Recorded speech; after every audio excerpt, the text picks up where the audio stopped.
Ne me faites pas avant qu'on commence. Je ne fais pas comme me dit maintenant tu défends mon avis. Pardon? Il y a mon épouse qui me dit maintenant tu défends mon avis, s'il te plaît. C'est un bon exercice. Ouais, exactement. On y va? Oui. Très bien. Donc on a dit, la deuxième question, oui, c'est pour quelle raison Akadosh Baruch Hu s'est-il permis, comment il peut se permettre finalement d'instrumentaliser Paro, de faire de Paro un vecteur qui n'a plus de libre arbitre et qui finalement va, puisque son cœur est lourd, qui n'a plus de personnalité, on va pouvoir lui placer 10 plaies terribles parce qu'il va mal réagir. Est-ce que c'est juste? Et tout ça, pourquoi? Pour qu'on raconte les exploits d'Hachem à nos enfants, à nos petits-enfants, et que l'on sache qu'il est Hachem. D'accord? C'est étonnant. C'est pas commun, ce type de fonctionnement. Ça ne répond pas au fonctionnement habituel que nous avons dans le monde. D'accord? La quatrième question, elle est simple. C'est marqué dans le passouk Abba nitrakem alo. Les Égyptiens se sont levés et ont commencé à avoir peur des Juifs. Et ils ont dit, soyons sages, agissons avec sagesse et intelligence. Donc utilisons l'intelligence de manière pénirbe, car ils risquent de se multiplier et de s'associer à nos ennemis verroulés. Et pour ne pas qu'ils s'associent, qu'ils se multiplient, soyons intelligents, on va les asservir, on va les retenir, on va profiter d'eux grâce à l'intelligence et à la sagesse. Et on voit que le Chachamim disent Penirbe, de peur qu'ils se multiplient, s'associent à nos ennemis, on dit les Égyptiens, et Akadosh Baruch Hu a dit Kenirbe, puisqu'ils n'ont pas voulu qu'ils se multiplient, eh bien moi, je vais les multiplier. Et à ce moment-là, on va assister à un accroissement incroyable du peuple, oui, comme si c'était une réplique à Paro. Ils ont dit Kenirbe, Penirbe, pardon. Le P, c'est un Chaf avec un Yud suspendu au Chaf. C'est ça le P. Le P, c'est un Chaf avec un Yud suspendu en haut du Chaf. D'accord? Que Baruch Hu a pris ce Yud. Oui, il est resté Kenirbe. Yud, ici, il est sorti de chez les Égyptiens. Et donc, il est resté Kenirbe. Ils avaient peur, Penirbe, de peur qu'il se multiplie. C'est devenu Kenirbe. Oui, ils se multiplient. Mais même ça, ça me pose un problème. Est-ce qu'Akadosh Baruch Hu n'aurait pas pu faire autre chose que de contrarier le projet des Égyptiens? Qu'est-ce que ça peut faire qu'ils disent Pen Yirbe, de peur qu'ils se multiplient, et qu'on dise Ken Yirbe? Qu'est-ce que ça veut faire? Pour quelle raison Akadosh Baruch Hu a-t-il voulu inscrire l'histoire des choses dans la droite ligne de ce que voulaient les Égyptiens? Droite ligne, entendez, faire exactement le contraire. Et le projet aurait pu s'exprimer de toutes les mille manières différentes. Il aurait pu aider le clan d'Israël de 1000 manières différentes. Or ce projet, il l'a fait dans la droite ligne. Pen Yirbe, de peur qu'il se multiplie. Ken Yirbe, oui, ils se multiplieront. Est-ce que les questions sont claires? Pas du tout. La dernière question n'est pas claire? Oui? Il y a trop de personnes qui parlent en même temps. Et Akadosh Baruch Hu, les Égyptiens, ils ont dit Haban Trakemel. Utilisons la sagesse. Utilisons la sagesse, oui, pour de faire que leur nombre n'augmente pas. Ils ont dit ça aux Égyptiens. Et Akadosh Baruch Hu a dit, vous ne voulez pas qu'ils augmentent, je vais les faire augmenter. Mais on aurait pu se dire... Pourquoi il réagit? Mais qu'est-ce qu'il... Akadosh Baruch Hu n'a pas besoin de réagir. On s'en fout de ce que pensent les Égyptiens. Franchement. Pour quelle raison devrait-il il devrait y avoir le moindre rapport entre l'action d'Hachem et ce que les Égyptiens voulaient? Ça n'a pas de sens. D'accord? Donc c'est la quatrième question. Est-ce que les questions sont claires? Très bien.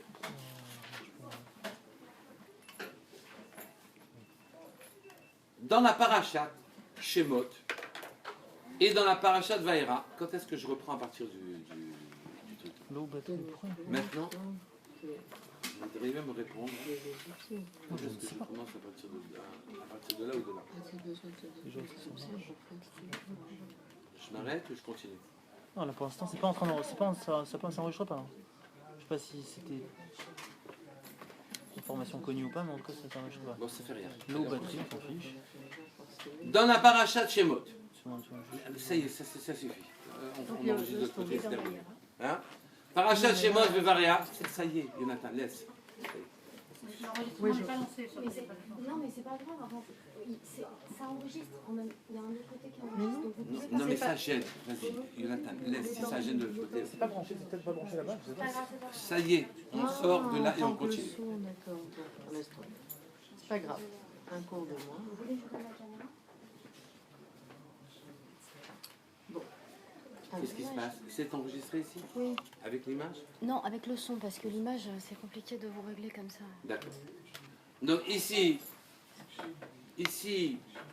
je vous ai dit, dans la paracha de Shemot et Vaera, on voit combien Hachem insiste pour que Moshe soit le seul à faire une démarche, une shlichut auprès de Paro.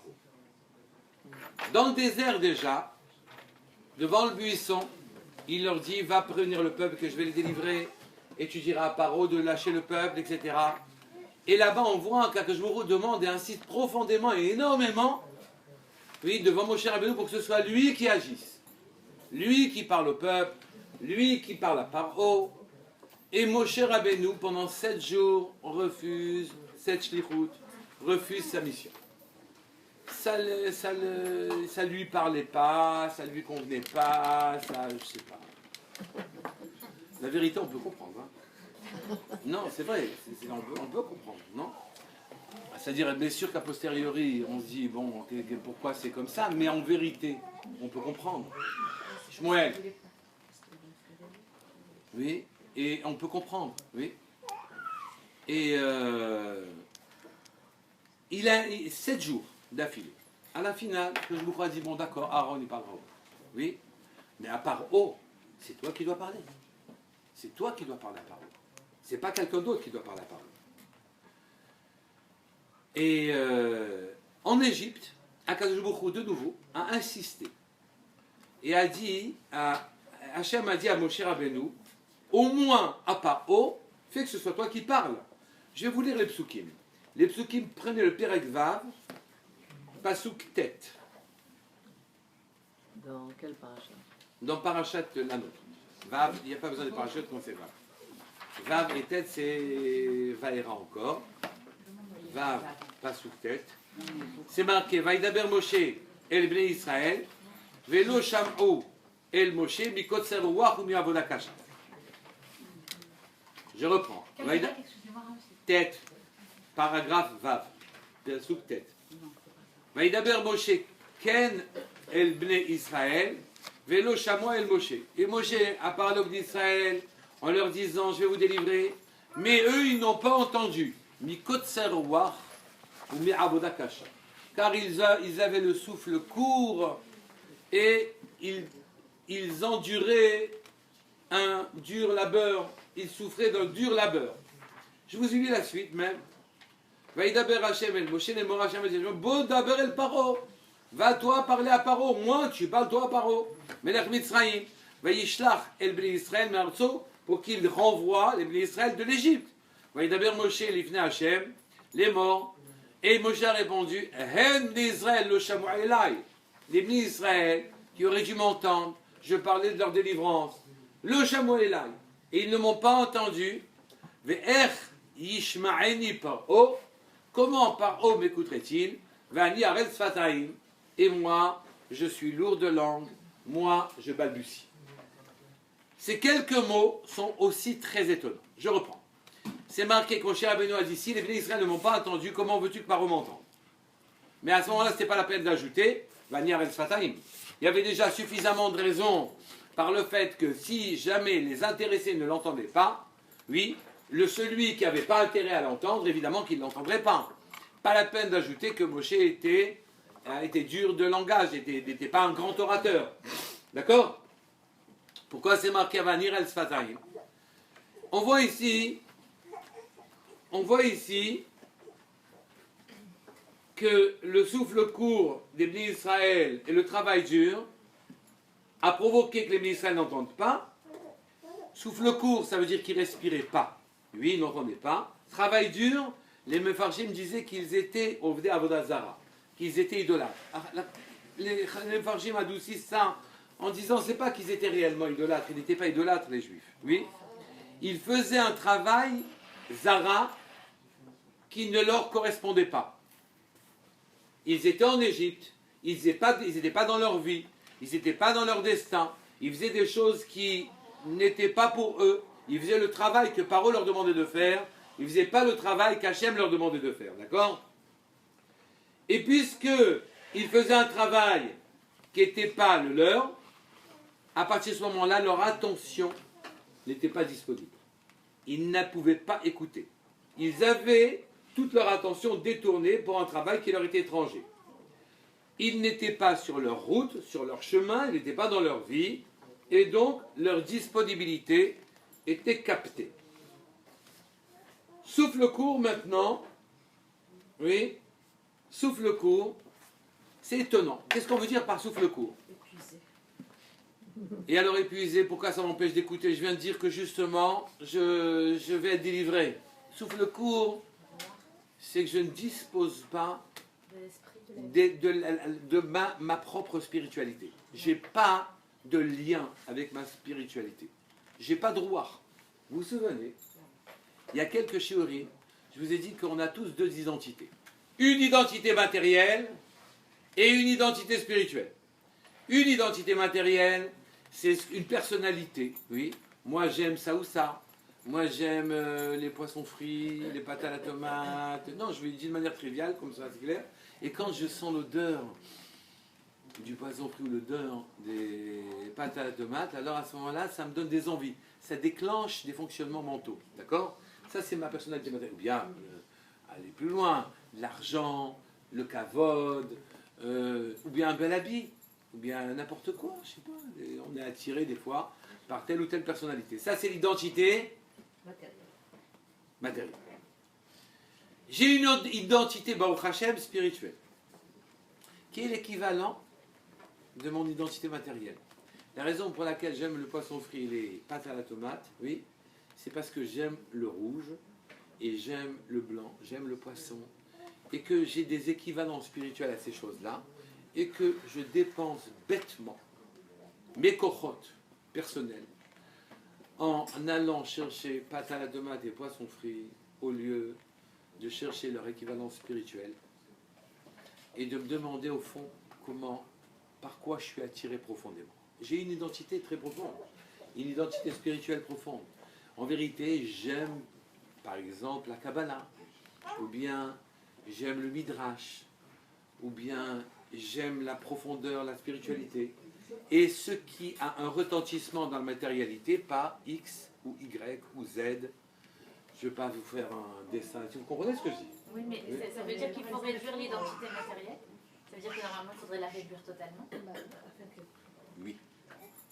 Claire, oui. Oui. Aussi. Oui. Et donc, on a une identité. La plupart du temps, on s'occupe de l'identité matérielle. Et on se laisse diriger par les odeurs que l'on aime, par les images que l'on aime. Et on se fait tirer par le nez vers ce que notre matérialité a imprimé comme étant intéressant pour nous. Oui, chacun avec sa personnalité, chacun dans sa personnalité à lui. Au lieu d'accéder à notre dimension spirituelle. Oui? Il y a un cours, vous aviez dit que Hachem, Je vais le dire. Oui. Et donc, la première identité s'appelle Nefesh. L'identité matérielle s'appelle Nefesh. L'identité spirituelle s'appelle Ruach. Non. Neshama. S'appelle Neshama. J'ai toute une personnalité totale. Une Neshama qui ne m'est pas du tout accessible. Elle est à portée de main et très loin même. Je n'y accède pas. J'ai une richesse phénoménale. Elle n'est pas à ma disposition. Oui. Comment on accède à sa propre richesse, à sa propre personnalité? Grâce au roi. Grâce au roi. Vous savez qu'est-ce que c'est le roi? Ah là, vous taisez. Le souffle de vie. C'est l'intellect. C'est ma logique. C'est mon intelligence. Si je suis intelligent, je traduis pâte à la tomate par un équivalent spirituel. Oui, j'ai traduit poisson frit par Ben Porat Yosef, par quelque chose de spirituel. Et j'accède à ma dimension. Je ne me laisse pas guider par mes envies physiques. Je ne me laisse pas guider par mes envies matérielles, basses. Je les traduis et j'essaye d'accéder à ma propre dimension. Comment accéder à ma propre dimension? Par l'intelligence. C'est mon intelligence qui me fait basculer de mon âme à ma neshama, qui relie mon âme à ma neshama. Et donc, à partir de ce moment-là, c'est qui relie mon âme à ma neshama, et c'est ma neshama qui va s'exprimer. Et j'accède à mon identité spirituelle.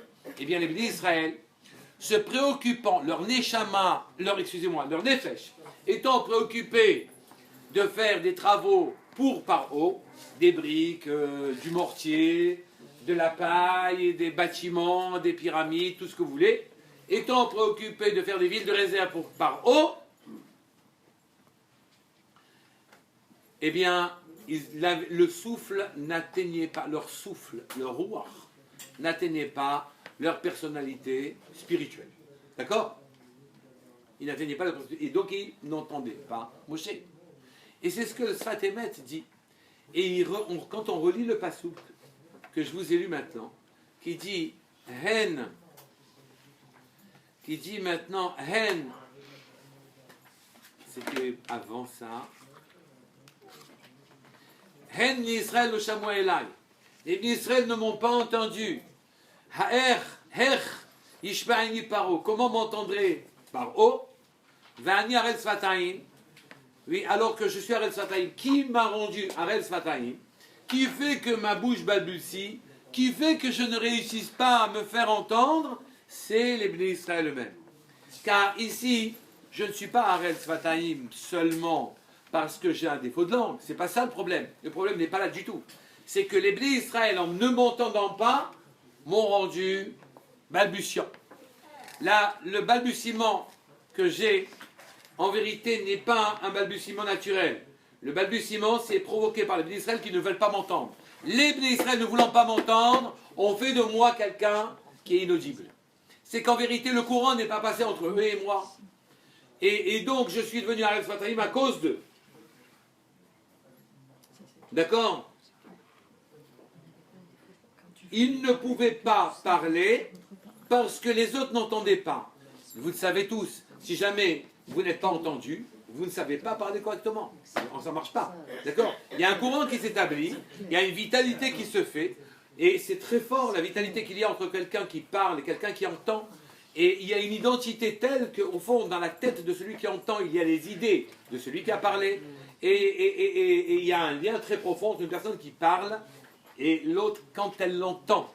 Et donc elle fait que les paroles ont un sens, les paroles ont une vitalité. Ce n'est pas une simple bulle vide de mots, ce sont réellement des paroles qui arrivent. Moshe Rabbeinu a dit, quand il a dit, mais comment tu veux que paroles m'entendent? Ani Ariel Sfataim. Les Bnei Israël, en ne m'entendant pas, ont fait de moi quelqu'un dont les paroles sont vides. Oui, je pourrais vous le dire, donc mes paroles ne portent pas de spiritualité. Je ne sais pas dire des paroles divines, des paroles profondes, des paroles élevées, car les Bnei Israël m'ont rendu muet en quelque sorte. Oui. Seule l'écoute permet la parole, et donc vous comprenez aussi que Moshe Rabbeinu n'a pas encore donné la Torah, car les Bnei Israël ne l'ont pas encore entendu, car ils n'ont pas vu les miracles en Égypte, qui ont fait de Moshe Rabbeinu l'interprète de Akadosh Baruch Hu, le prophète de Hachem. Et donc, ce ne sera que quand ils seront délivrés d'Égypte, que là, ils entendront Moshe, et que Moshe pourra parler, et quand Moshe parle, c'est ce qu'il dit, c'est les Asarat Adibot. Les 10 tables de la loi, ce que Moshe dit, c'est la Torah qu'il donne, Et donc, Moshe ne sera plus bègue du tout quand il aura la Torah. C'est fini. Oui. Là, le défaut qui a été provoqué, c'est par le manque d'écoute des Bénis Israël. Les Bénis Israël étaient en Égypte. Ils ne pouvaient pas écouter car ils n'étaient pas sur leur route, sur leur chemin. Oui. Vous ne pouvez pas vous sentir bien si, quand vous voulez à Marseille, vous voyez sur le panneau d'autoroute l'île. C'est très difficile. Oui. On ne se sent pas bien, on n'arrive plus à comprendre les choses. Oui. Et donc, ici, Moshe Rabbeinu ne pouvait pas parler car les Bénis Israël ne l'entendaient pas. Ils ne l'entendaient pas car ils ne l'entendaient pas car les Égyptiens les faisaient travailler à autre chose que ce à quoi ils devaient travailler. Ils ont eu à Vodakasha un travail détourné, un travail étranger à eux, et ça leur a donné le souffle court. Il n'y avait plus de rapport entre leur identité matérielle et leur identité spirituelle. Je vous signale que c'est notre problème aujourd'hui encore. Hein. C'est pas la peine de regarder beaucoup plus loin. Hein. Et donc Moshe Rabbeinu n'a pas pu leur donner la Torah, car Moshe Rabbeinu n'avait pas la parole. Et si Moshe Rabbeinu n'avait pas la parole, comment voulais-tu, dit Moshe Rabbeinu, comment veux-tu, toi, Hachem, que je parle à Paro? Paro, c'est un imbécile. Il faut qu'il sente que dans mes mots, il y a non seulement un contenu, il y a une vitalité, il y a une puissance, que ça va se passer ce que je dis. Oui, moi je ne peux pas parler à Paro, dit Moshe Rabbeinu. Non, on ne peut pas parler à Paro, d'accord? Devant Paro, je vais être muet. Et Akadosh Baruch Hu reinsiste et redemande encore une fois qu'il parle à Paro plus loin dans la paracha de Vaïra. Regardez, c'est marqué Vaïdaber Hashem el Moshe les morts. Hashem demande à Moshe les morts de dire Ani Hashem, de dire Ani Hashem, de dire je suis Yud Kevav que je suis Dieu. Daber el Paro. Je te dis de parler à Paro. Oui, vas-tu comprendre? Daber el Paro, Melech Mitzrayim, et Kol Asher Ani Dober Elecha. Tout ce que je te dis, c'est toi qui dois parler. Vayomer Moshe Livne Hashem, et Moshe, fidèle à sa compréhension des choses, très intelligente par ailleurs, oui. Il lui a dit, Hanani Arel Sfatayim, je n'ai mes mots, n'ont pas de contenu. Echishma Elai Paro, comment Paro pourrait-il m'entendre? Et là,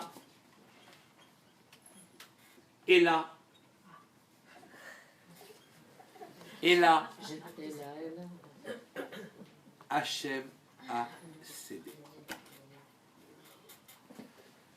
Vayomer Hachem el Moshe. Hachem a dit à Moshe, Re nataticha Elohim le Paro. Voilà. Tu sais quoi? Tu vas être divinité toi sur Paro. Tu vas être le Dieu pour Paro. Et Aaron sera Neviacha. Et Aaron sera ton prophète. Oui, regarde, Vayomer Hachem el Moshe.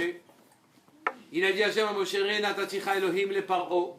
Je t'ai rendu Dieu de Paro, divinité sur Paro.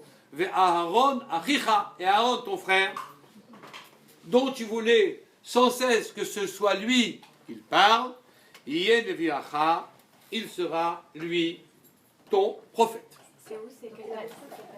Alors c'est toujours dans Vaïra, cette fois-ci c'est Zain et Aleph. Donc il n'avait pas vraiment un défaut de langue? Non. Si, il a fait. Il avait aussi un défaut de langue, tout est vrai. Mais il n'a plus le défaut de langue après avoir dit la Torah. Oui. Après l'interprétation que vous donnez maintenant, on comprend pourquoi les Bnei Israël étaient bouchés à ce que Moshe allait dire, mais pourquoi Moshe avait peur de parler à Paro? En quoi Paro allait être... Indisponible. Ben, je viens de dire, c'est qu'à partir du moment où il n'y a pas d'écoute, il ne peut pas y avoir de parole.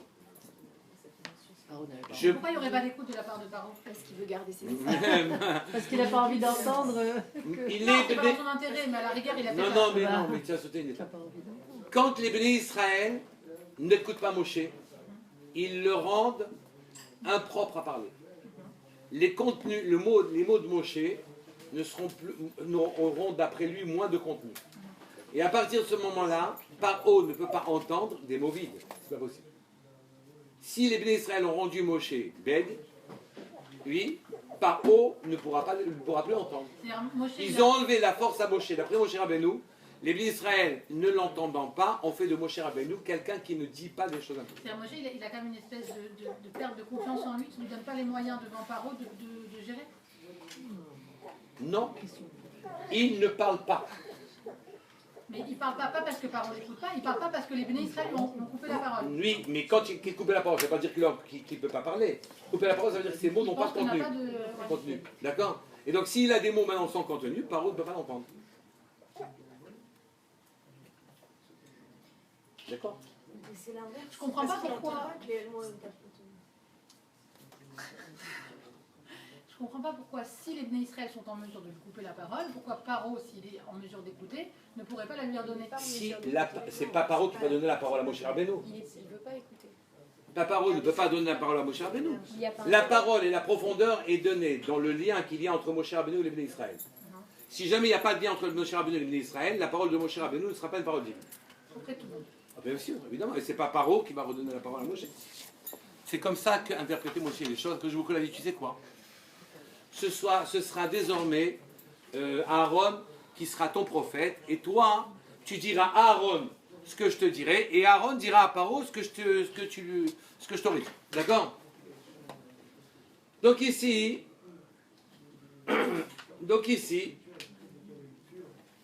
on a perdu quelque chose de gigantesque. Le Or HaChaim dit, mais pour quelle raison Akadosh Baruch Hu a-t-il tellement insisté pour que ce soit Moshe Rabbeinu qui parle à Paro? Pourquoi?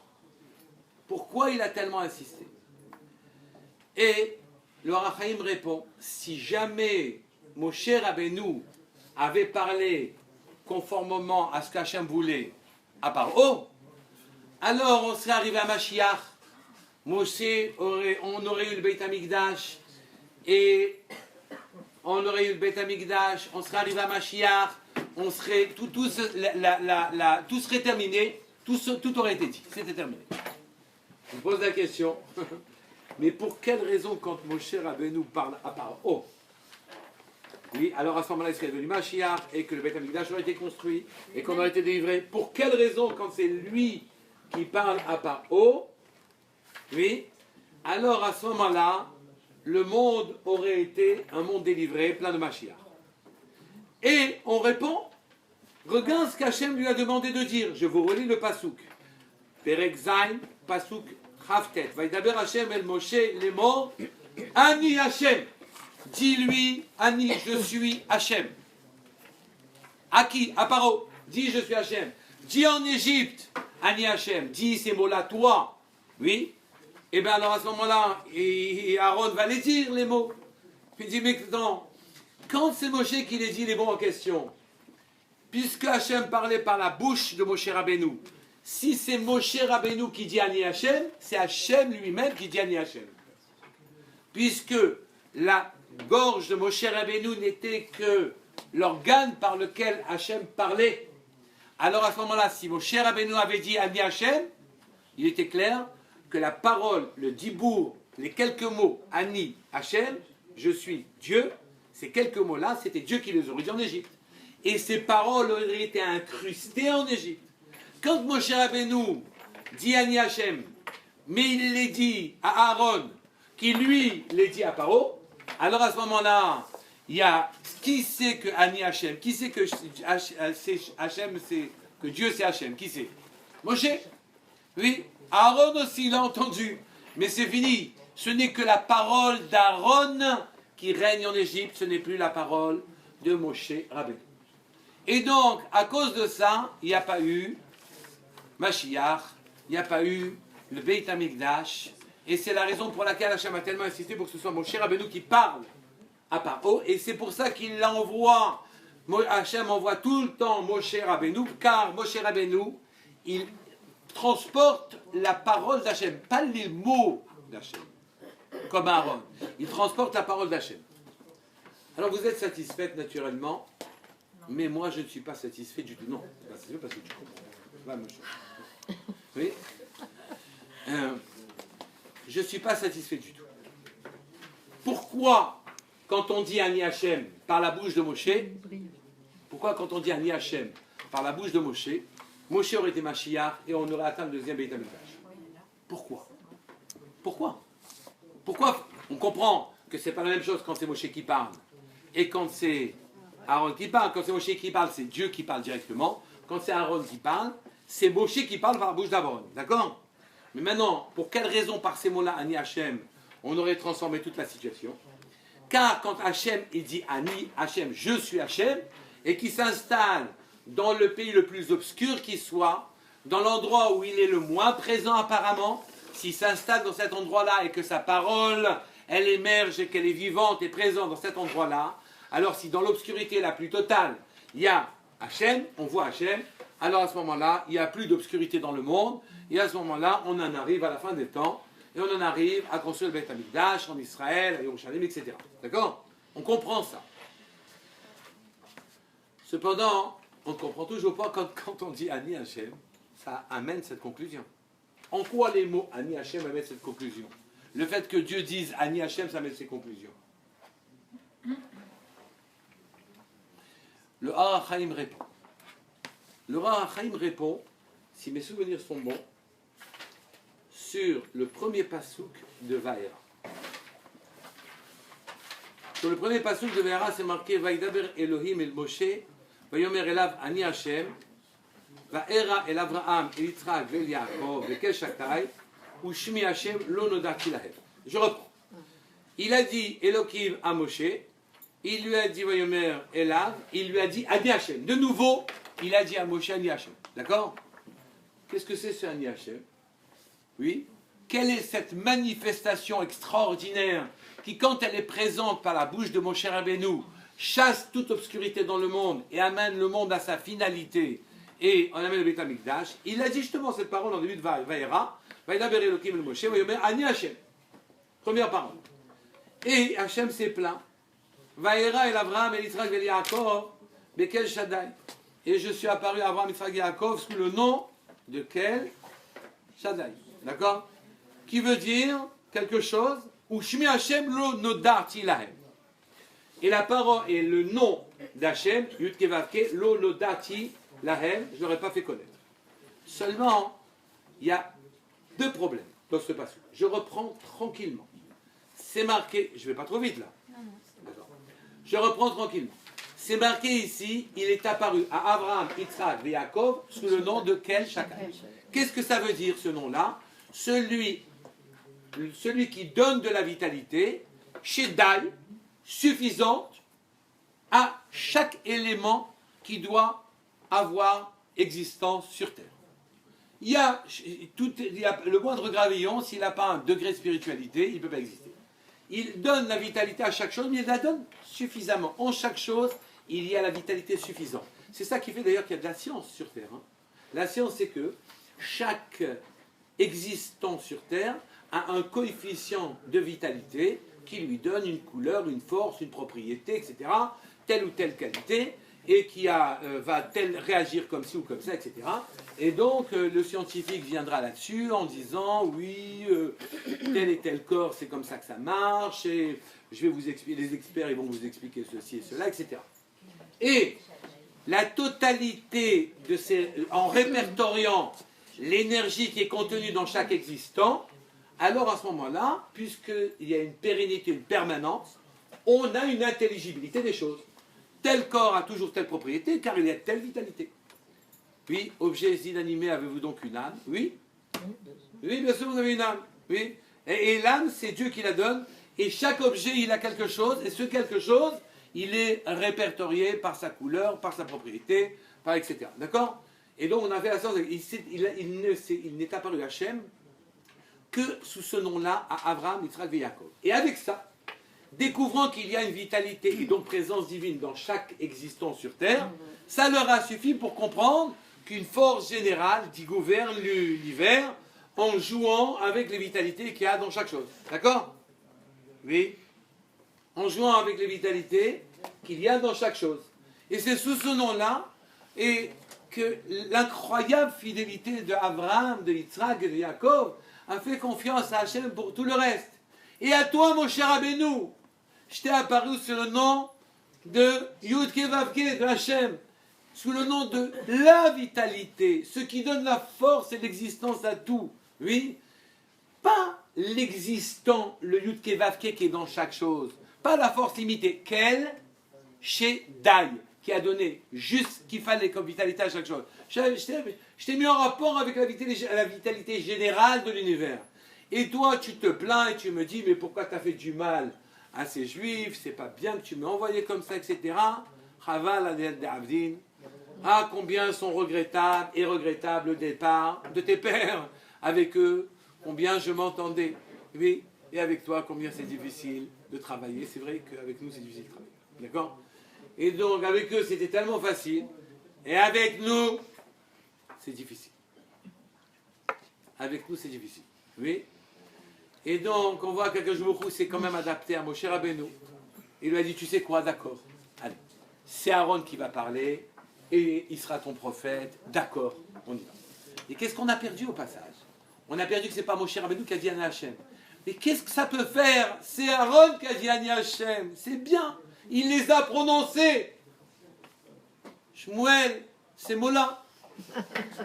Il les a prononcés, ces mots-là, d'accord?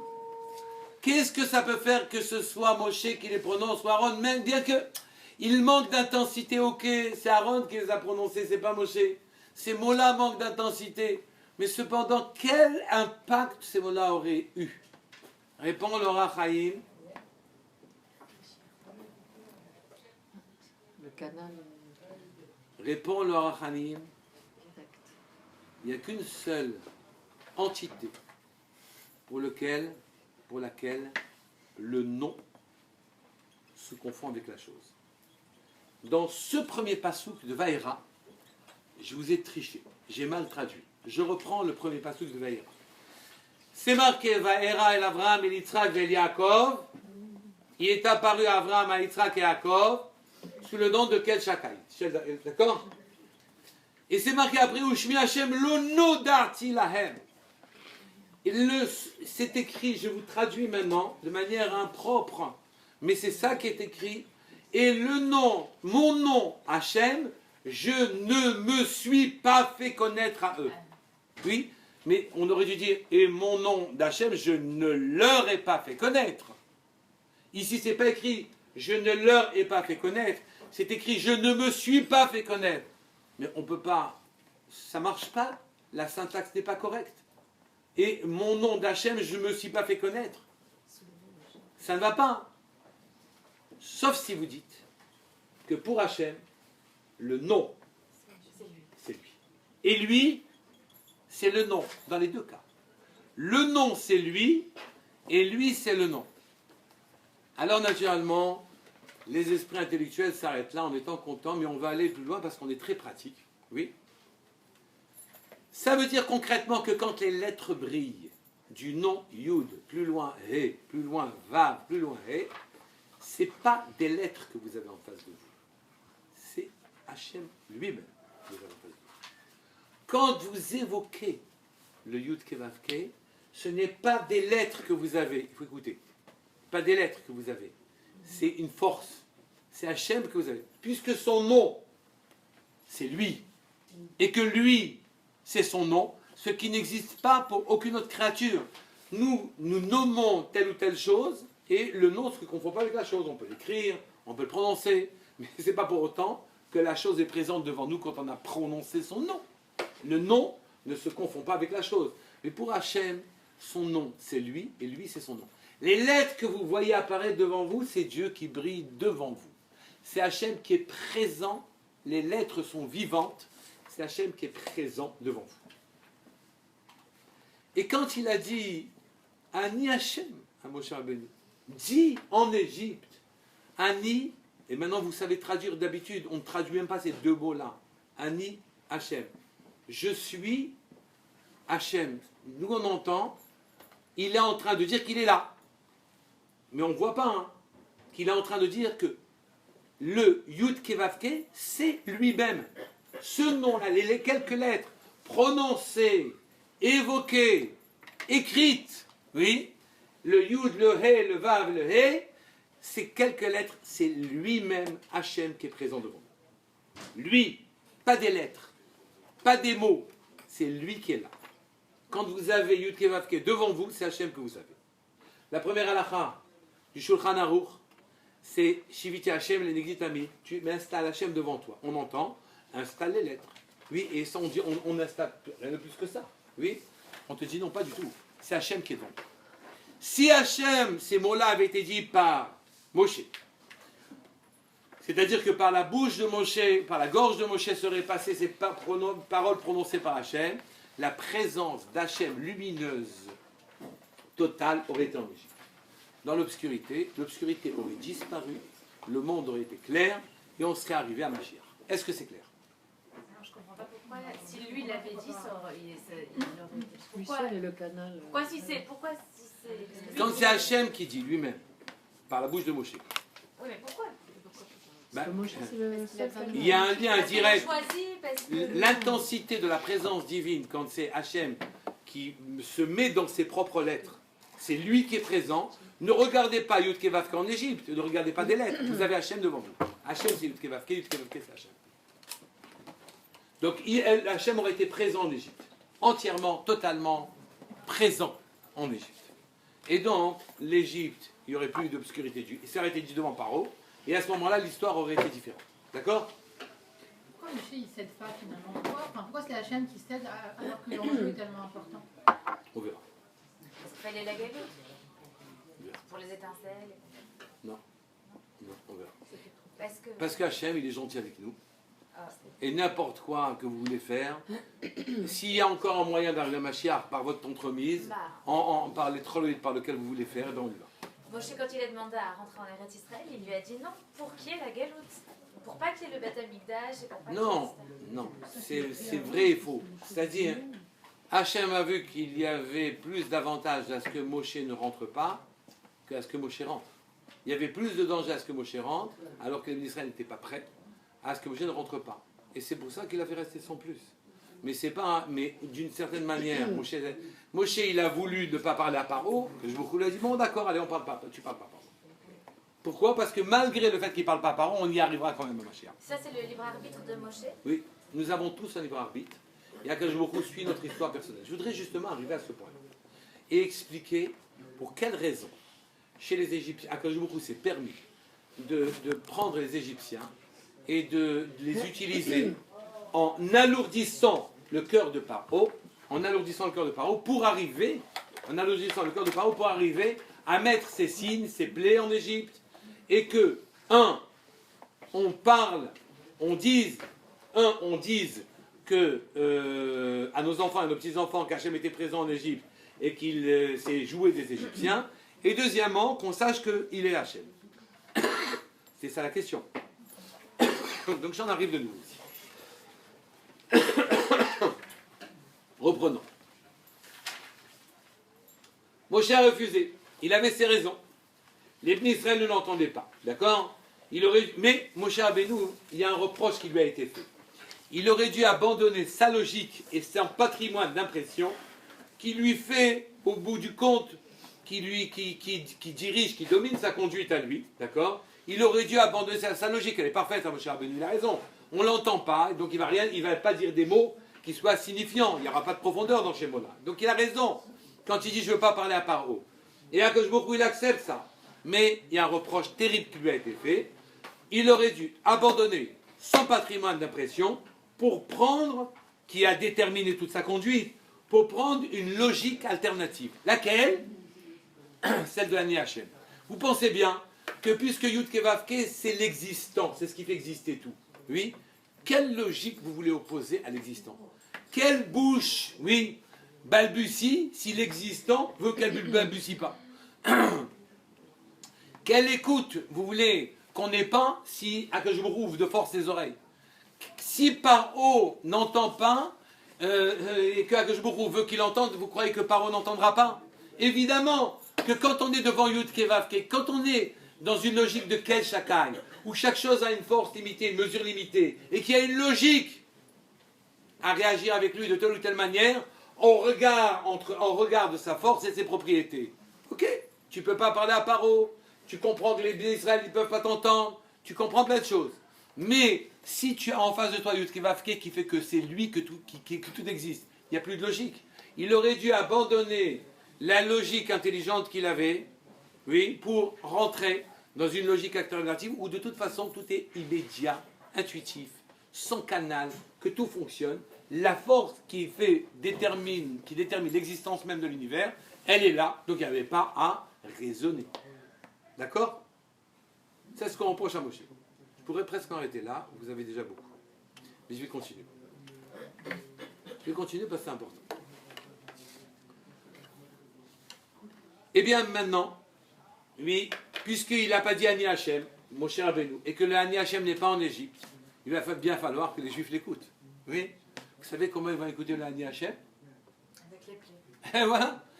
Et donc on est contraint maintenant de passer par les Égyptiens qui ont eu l'insigne honneur. Oui, l'avantage de prendre 10 plaies sur la figure, oui. Mais si, c'est pas donné à n'importe qui. C'est fait, il faut regarder les choses comme elles sont. Oui, qui vont avoir l'insigne honneur de prendre 10 plaies qui vont nous permettre, qui seront en quelque sorte la base d'une manifestation d'Hachem. D'accord? Et c'est désormais par des prodiges qui feront plier les Égyptiens.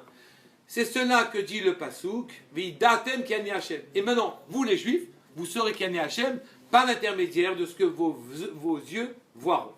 Puisque vous êtes toujours sous le régime de Keshakai, et que vous raisonnez, vous êtes des scientifiques, vos impressions sont importantes, très bien, vous allez voir, vos yeux vont voir ce qu'ils vont voir, et à ce moment-là, vous aurez l'escalier et la marche qui vous manquent pour accéder à ce que je veux, à quoi vous accédiez, c'est-à-dire que vous sachiez qu'Ani Hachem. Il lui alourdit le cœur, il l'a privé de son libre arbitre pour amener les plaies. Est-ce logique et juste? Oui. Pour qu'on raconte à nos enfants et que nous connaissions Hachem, il a alourdi, il a amené les plans d'Égypte. Est-ce logique et juste? Réponse, oui. Mais vous allez me dire, mais en quoi c'est juste? D'accord?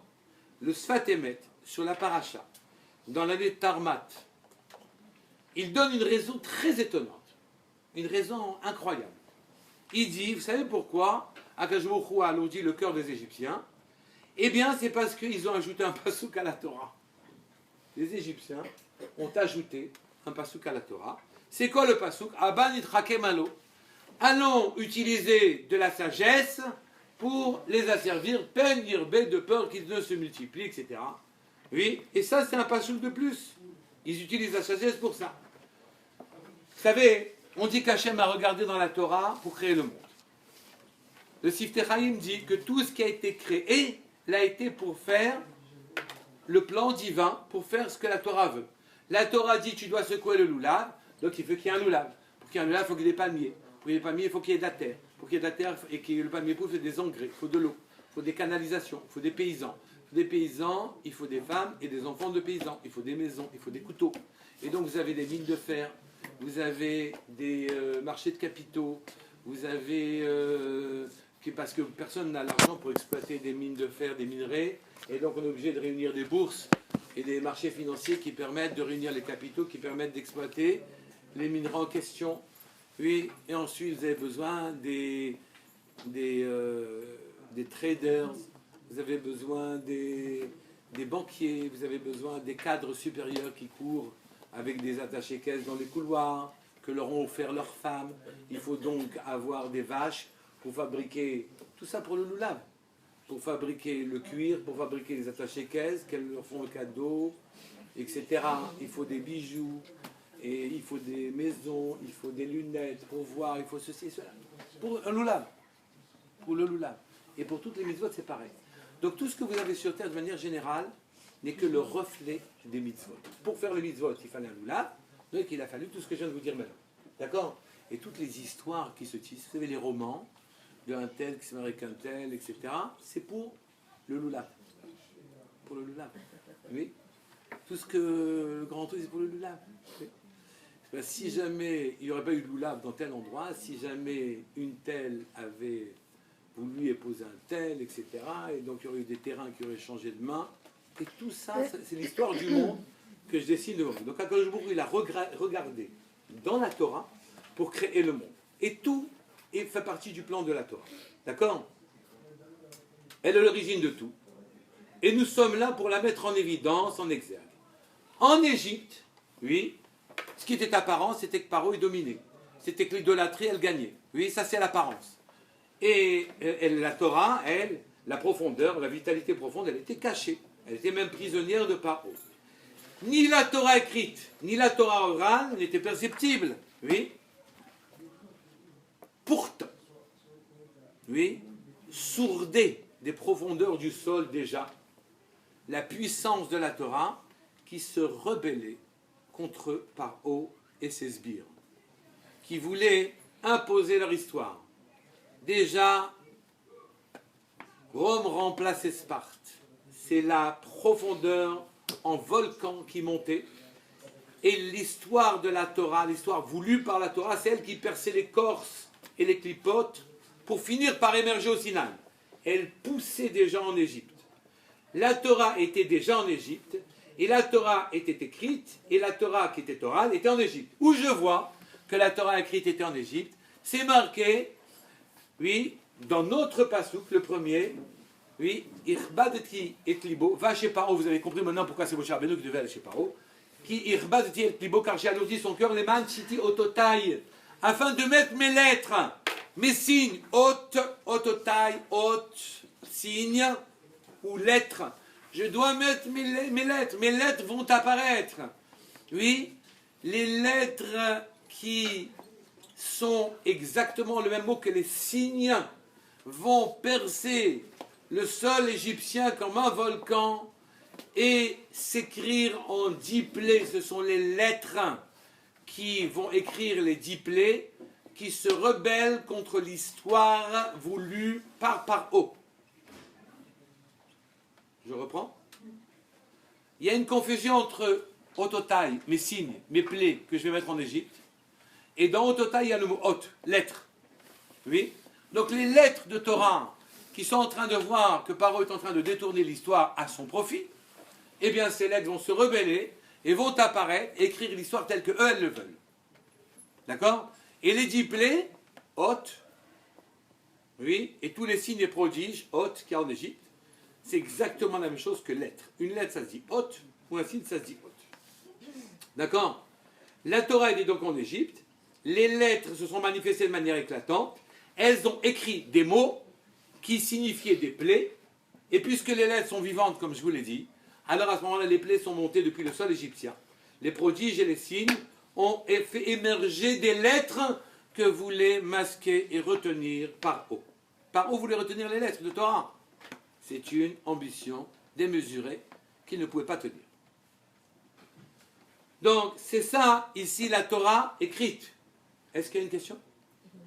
Oui? Non? Ou bien déjà vous dormez? C'est clair. C'est clair? Oui, j'entends pas le oui. Oui, c'est clair. La Torah orale, elle est où? C'est que ces lettres vont apparaître et vont écrire des mots. Chaque plaie, elle était en rapport direct avec un. Vous savez que la Torah, le monde était créé par 10 paroles. Oui. Chacune des plaies est en rapport avec les 10 paroles en question. Et les 10 paroles qui ont créé le monde étaient en train de se rebeller contre la manière dont Paro les lisait, les 10 paroles en question. Donc ces lettres ont réécrit des mots qui ont fait des événements, qui ont fait des plaies, et elles se sont ressorties à leur honneur, en quelque sorte, les lettres en question. Où est écrite la Torah orale en Égypte? Où est-ce qu'elle est présente? C'est marqué les Ma'an Tesaper, Meosne Bintra, ou Ben Bintra, à l'oreille de ton fils et de ton petit-fils. Oui. Ces signes et ces lettres qui vont apparaître, il faudra que tu racontes les prodiges qui se sont passés en Égypte à ton fils, à ton petit-fils. Vous avez ici la Torah orale qui commence déjà en volcan à pousser le sol égyptien en disant il faut qu'on raconte, il faut qu'il y ait des choses à raconter pour qu'on les raconte. D'accord? Ça n'explique pas pourquoi il a fallu alourdir le cœur de Paro encore, d'accord? Mais en tout cas, au moins, puisque Paro est en train de se rebeller contre l'histoire du monde telle qu'elle a été écrite par la Torah, les lettres de Torah vont écrire des plaies. Les plaies vont apparaître et vont faire la révolution d'Égypte. Et ensuite, on va pouvoir les raconter, ça c'est la Torah orale. On va raconter les lettres de Torah qui ont fait les plaies en Égypte et qui vont pousser vers une histoire. Donc c'est marqué, vous comprenez maintenant notre premier passage qui dit très clairement, oui, Boel Paro, va chez Paro, qui rebâtit les beaux kargés, alourdit son cœur, les mains chiti ototai, afin de faire monter mes lettres, maintenant vous lisez comme ça, mes lettres, donc les plaies, les prodiges, etc., et que, ou les mains des appels, à l'oreille de ton fils, ton petit-fils. Ça c'est la Torah orale qui dit, attendez, ne m'oubliez pas, Paro est en train d'éteindre le tout, ça va pas. Les événements, c'est la Torah écrite et la Torah orale qui les produisait. Chaque plaie correspondait à un Mahamar par lequel le monde il a été créé, d'accord, et qui exprimait sa présence de manière définitive. J'ai presque fini. J'ai presque fini. Donc, la Torah écrite à la Torah orale se révoltait en Égypte, en quelque sorte, elle menaçait d'apparaître. Mais vous savez bien, comme je vous l'ai dit, que tout le monde a une marge d'appréciation personnelle. Oui, chacun a une marge, il fait ce qu'il veut, de manière générale. Du moment que ça ne contrarie pas le projet divin, oui, on a une marge d'appréciation. Vous avez bien vu que Moshe Rabbeinu n'a pas voulu parler à parole. Alors je vous crois, dit bon, d'accord. Bien que la conséquence soit gigantesque, énorme, eh bien, vous avez le droit de prendre votre chemin. Vous prenez votre canne et vous allez dans le chemin que vous voulez. D'accord? Eh bien, il y a une marge, et la marge de manœuvre, l'appréciation personnelle de Paro a été mauvaise. Il a fait une mauvaise appréciation de l'histoire. Paro a dit Haban itrakemalo. Utilisons la sagesse à notre profit. Soyons malins pour retenir les Bnei Israël en Égypte. Utilisons la sagesse à notre profit. Oui, soyons malins pour que les Juifs, on les retienne. C'est une mauvaise appréciation de leur rôle. Ils ont été excessifs, oui, et vous savez que Kulam Bechochma Asita, c'est tout est fait sur terre avec la Chochma. Quand je vous crois une Chochma, entendez par Chochma un ratson, une volonté intelligente. Et à partir de cette volonté intelligente, le monde est sorti. Et lui, on appelle ça la Chochma, la sagesse. Et lui, par haut, il a voulu détourner la sagesse pour fabriquer l'histoire selon lui. Une histoire à sa guise. Il a dit, mais non, mais moi je vais toujours rester roi d'Égypte. Et moi je vais asservir les Juifs. Et moi je ne vais pas les laisser partir. Et moi je vais faire ce que je veux. Et donc Paro a écrit un passouk de trop. Haban itrakemalo. Allons-nous, oui, avec utiliser la sagesse créatrice de l'univers. Parce que marqué Kulam Bechochma Sita. Tout vient de la sagesse. Entendez, ratson intelligent, volonté intelligente de produire, oui, et tout est produit par la Chokhma. Moi, je vais utiliser la Chokhma pour faire le monde que je veux. Il a dit un passouk de trop, et puisqu'il a dit il a ajouté un passouk de trop, que je vous aurais dit, tu vas ajouter, pas de problème. Ton cœur est tordu, tu veux te mêler et parler, pas de problème. Ichba de tiet libo. Le cœur s'est alourdi, il a appuyé un peu plus. Je vous dis, continuons. Il a alourdi le cœur de Paro, et le cœur de Paro, il a entraîné des conséquences qui ont écrit l'histoire telle que Dieu la voulait, mais en partant du processus voulu par Paro. Paro n'a pas été gentil, il avait un cœur méchant, que je vous redis, pas de problème. On appuie sur le plateau de la balance encore un peu plus, oui, et en appuyant, les forces vives de Torah, celles qui ont créé le monde, la Chokhma qui est en dessous de tout ça, elle va dire attends, c'est pas Paro qui décide, et elle va remonter. Et c'est comme ça que Otot ou Moftim, les signes, entendez, les lettres de Torah sont apparues, et que les paroles de Torah seront dites. Donc, Paro, en poursuivant, en accompagnant son mouvement, comme le font les judos, ils utilisent le mouvement de l'autre, oui. En accompagnant le mouvement de Paro, Akadosh Baruch Hu a créé, a fait l'histoire du monde, oui, avec ce qu'avait initié Paro comme processus. Haban itrakemalo. Il a rajouté un passouk, il dit pas pour même. On peut rajouter des psukim. Vous savez que nous, les Juifs, pour comprendre des choses qui sont cachées, on ajoute des mots. Oui, ben Paro a ajouté ces quelques mots. Haban itrakemalo. Allons. Utilisons la sagesse pour faire ce qu'on veut. La sagesse, donc dit, ah bon, pas de problème, et bien tu vas voir ce que c'est que la sagesse. La sagesse qui est créatrice, c'est elle qui est la force qui est en dessous de tout, c'est elle qui fait monter le tout, et bien cette sagesse est venue et a créé, oui, l'histoire telle que nous la connaissons en Égypte, elle est remontée vers le haut, et c'est l'histoire que nous avons à nous, notre histoire qui a été écrite inaugurée en quelque sorte, par Paro lui-même. Il a suscité l'émergence des lettres de notre histoire, et donc toute l'histoire d'Égypte est écrite par ces mots-là. D'accord? Et nous, en voyant que Paro a voulu, ayant dans la main tous les moyens de nous retenir, de nous écraser, de nous tuer, oui, en voyant que nous en avons été délivrés, avec notre délivrance, avec la Géoula, on a vu que Hachem a joué. Oui, il a joué avec Paro en utilisant ce que Paro voulait pour que ce soit l'instrument même de la délivrance. Il a utilisé le Haban Itrakemalo de Paro, oui, pour écrire notre propre histoire. Il s'est joué de Paro. En le voyant se jouer de Paro, alors nous on a dit Ani Hachem. N'était-ce pas à quoi voulait aboutir Akadosh Baruch Hu? Que les Juifs y viennent et ils voient briller le nom d'Hachem vivant, puisque Hachem, son nom se confond avec ses lettres c'est son nom. Alors à ce moment-là, on est arrivé là où on devait arriver, oui, sur ce premier passage qu'on en a expliqué tous les mots. Je vous le relis, un mot par mot, oui. Parashat Bo, premier passage, deuxième, excusez-moi, premier et deuxième. Voyomer Hachem el Moshe, Boé Paro, toi va chez Paro, oui.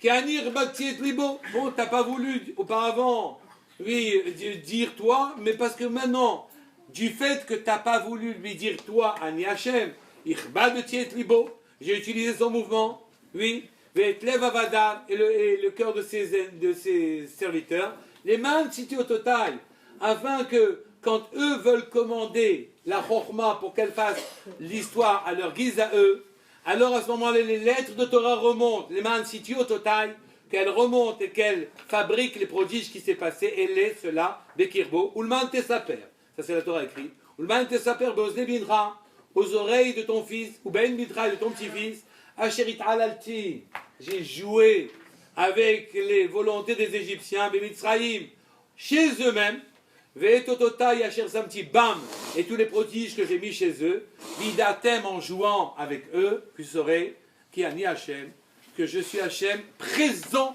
parmi vous. C'est la même chose pour tous les... Est-ce que c'est clair?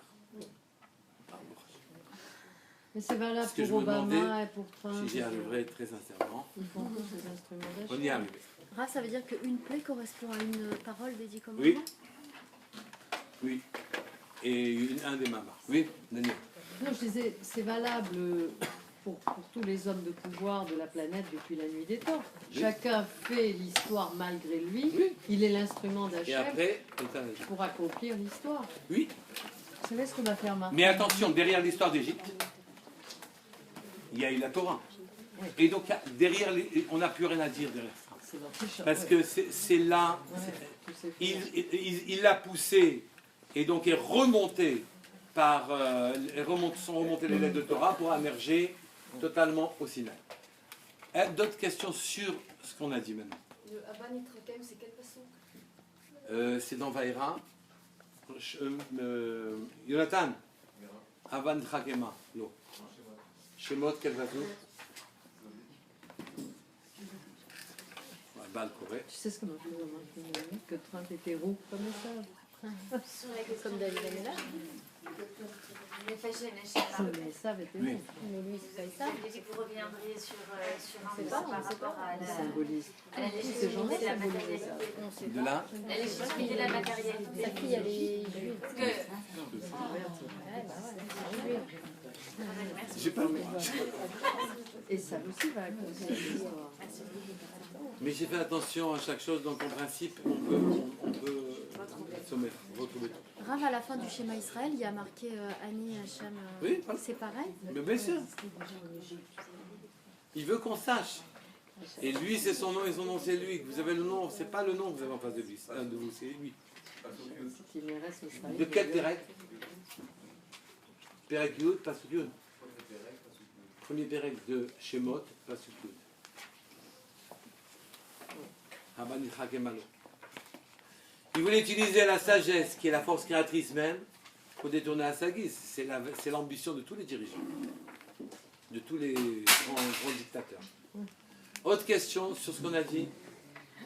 Oui. Sur le sens, en fait. Sur le sens. Le côté matériel et spirituel dont vous parliez tout à l'heure, les pâtes à la sauce avec le rouge et le blanc. Je peux- Non. après. Non, juste en Sarah, c'est dur. Je peux pas. Oui, pas de tomate. Tu sais ce que disait maman? Parle avec Pourquoi l'oreille Moshe il a été choisi? Une autre fois, dans un autre l'oreille film. de l'autre. Merci, tu attends. L'oreille. Pourquoi c'est qui Moshe entend comme et ça, qui il a été reçoit, choisi. ta parole, Moshe avait les qualités, et non seulement Moshe avait des qualités, mais il a entretenu chez lui et développé les qualités qu'Hachem lui a données. c'est la Torah. Mais par contre, C'est-à-dire, Moshe est devenu Moshe on parce est qu'il était Moshe. perdu de Torah. Mais il avait des qualités intrinsèques de départ qui étaient importantes, mais aussi il a fait un énorme travail sur lui. Tout à fait. C'est Moshe était irremplaçable. Il y a des hommes qui deviennent irremplaçables. Complètement. D'autres questions? Non, mais c'est son angoisse qui... C'est intéressant de voir quand même que plus l'humanité avance, plus elle se bagarre avec Hachem. Plus on avance. Elle n'a pas compris. Et moins les choses suffisent. Je sais pas. Il ne faut pas confondre la croûte avec l'ami. Tout le monde. Vous avez les choses superficielles, vous ne savez pas ce qui se passe derrière. Oui, bien sûr. Regardez, vous pourriez dire de la même manière, il y en a qui se font tuer, exploser au nom de Dieu. Mais c'est voilé. Non, c'est pas ça. Il faut lever les voiles. Non, je sais. Mais la matérialité est très importante. Elle va se réfugier même dans la spiritualité. Pour avoir... c'est éteint. C'est éteint. C'est éteint, Yael. Pardon? C'est éteint. Non. Non, j'ai laissé parce que les questions, j'aime. L'humanité... L'humanité, elle se fait tuer pour les... Je sais pas, Non, mais je disais entre Ketchada et Hachem, entre les À ce moment-là. c'est-à-dire en même temps le travail continue.